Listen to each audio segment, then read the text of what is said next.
I never really wanted it to become just completely useless. It's part of me, I've got to get on with having it. So that was that.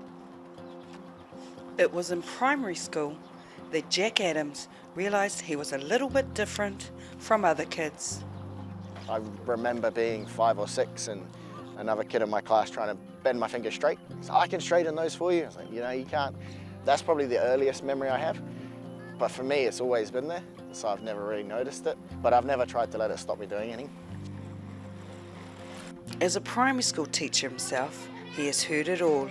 He's been asked if he was attacked by a shark or had he been in an accident. Adams was born with ulnar dysplasia, known as ulnar club hand. However, kids do say the darndest things. I told my first class, I'll tell you I was born like this. You just go and tell the rest of the school whatever you want.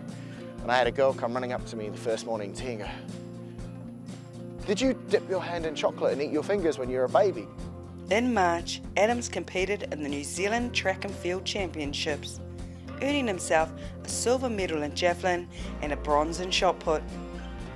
He also broke the New Zealand record in shot put for men in his category.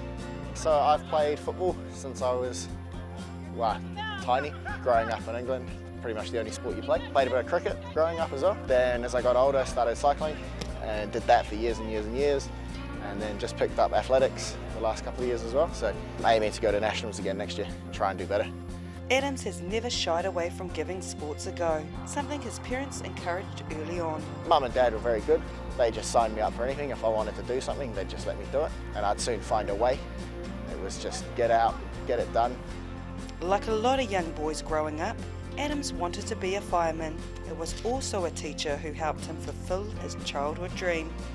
The woodwork teacher at school was the chief of the rural brigade over there. And he said, come down. If you can't do something, then we'll find a job for you. And I went along, and from the first training, I just loved it. Adams moved to Gisborne in 2019 and has been part of the Gisborne Volunteer Brigade for 3.5 years. Realistically, for me, it was something I never thought I could do, but I just needed that push. And someone to say, you can do it. And I was like, okay, I'll come and do it.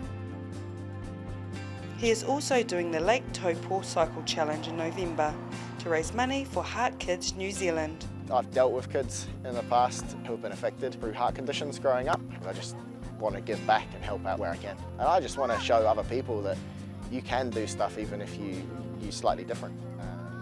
Don't let it hold you back and just keep trying. Renee Lola here, Local Focus.